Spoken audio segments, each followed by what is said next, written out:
Today on The Nation Speaks, big tech has too much power. You hear it a lot. So what can be done about it? That's where opinions divide, including between today's guests. Mike Davis, founder and president of the Internet Accountability Project, says Congress has a golden opportunity to break up the giants. And he has strong words about Section 232. But hold on a minute, says Andrew Celpak, professor of social media at the University of Florida. The problem is a lot more complicated than that. Then, on the heels of the midterm elections in America Q&A, we ask, do you think it's possible for elections to be completely free of cheating or corruption? Finally, in our second America Q&A, what do you know about nanotechnology? Hello and welcome to The Nation Speaks. I'm your host, Cindy Drucare. Big tech is a big problem. That's what most people think, according to pretty much every survey conducted on the topic. Even people who work in the industry agree.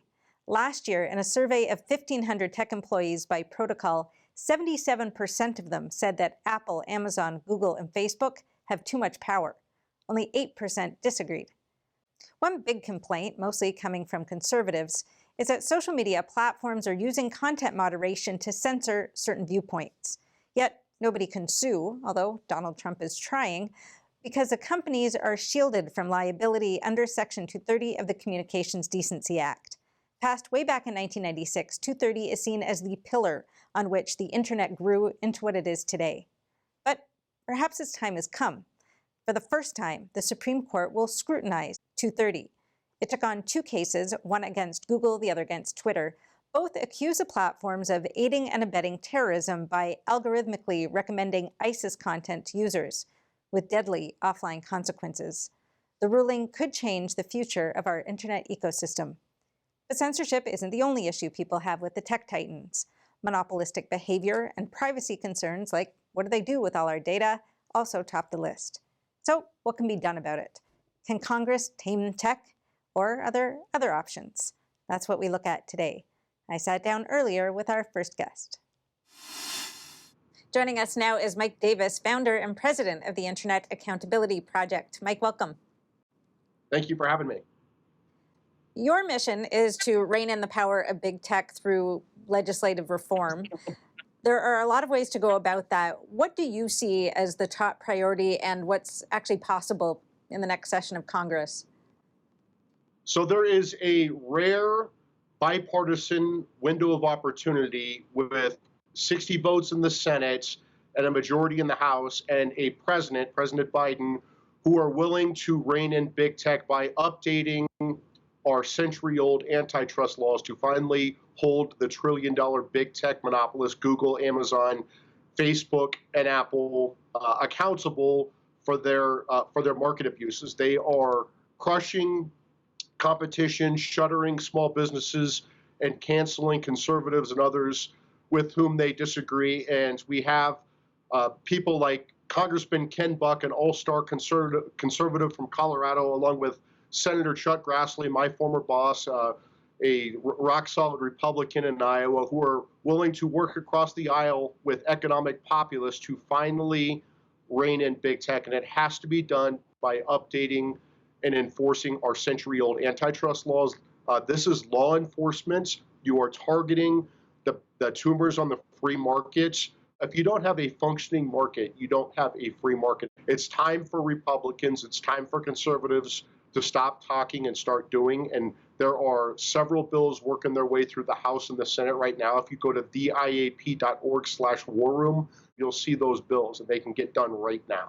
House Republican leadership needs to decide whether they are going to be with their constituents back home or they're going to side with the lobbyists for the trillion-dollar big tech monopolists, Google, Amazon, Facebook, and Apple. You hear a lot of Republicans, particularly in the House, talking a big game about how they're going to hold big tech accountable, but then behind the scenes, they do big tech spending. It takes 218 votes to pass legislation in the House, and if Republican leadership does not get on board with these antitrust reforms, I think they're going to face a discharge petition. I want you to explain that a bit more in a minute, but it's no secret that a lot of members of Congress do take donations from big tech.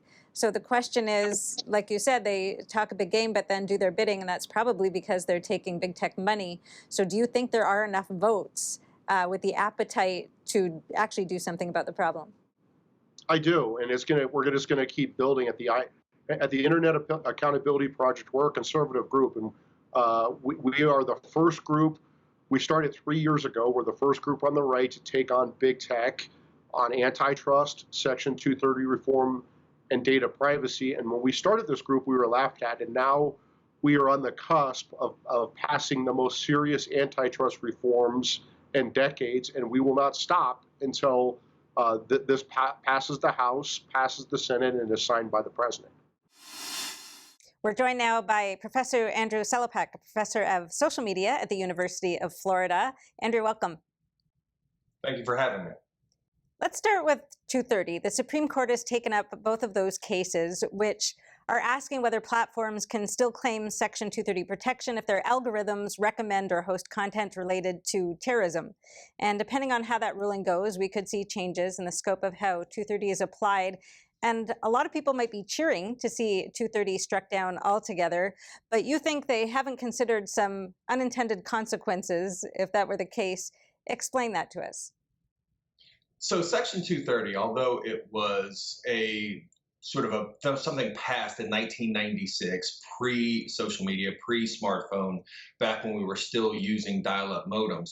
What it essentially does is it makes social media platforms, it makes online content hosting, it makes service providers, they're not considered publishers. So therefore, they're not held liable for what people say and what people post on there. What would happen if Section 230 was completely eliminated would be that the internet as we know it would no longer exist. And this would affect everything from the cable companies that provide us our internet service. It would impact dating apps. It would impact Amazon. It would impact social media. It would impact any travel apps that you might use, like TripAdvisor, because these platforms would then have to regulate, they'd have to moderate every piece of content that was shared. They'd have to moderate every post, they'd have to moderate every live video, they'd have to moderate every account made by somebody on a dating app. They'd have to look at it to make sure that there was no content on there that would violate the terms of service, as well as there wouldn't be any problems with any content that was posted that maybe it was to encourage a particular viewpoint that would maybe include any libel or defamation on there. That sort of full-on content moderation that would be required is cost prohibitive for every tech company out there. Okay, so clearly that's not a situation that could happen. That wouldn't be tenable. So then what would happen? Well, the option that's really in front of them is, what are the possibilities that they could do?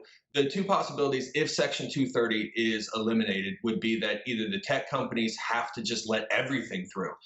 There is absolutely zero moderation, and this would be everything from hate speech to you would have terrorist organizations that would be able to freely put new accounts up there.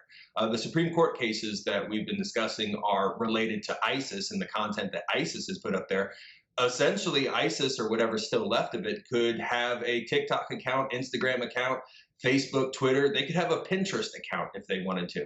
And the tech companies wouldn't do anything because they would have to just let complete free reign and no moderation.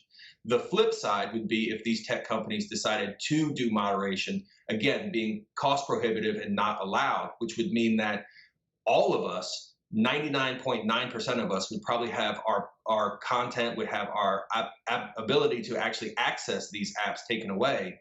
And instead, these platforms would only allow a small handful of people to be able to have accounts so that they can moderate them, regulate them, look at every post before it's made.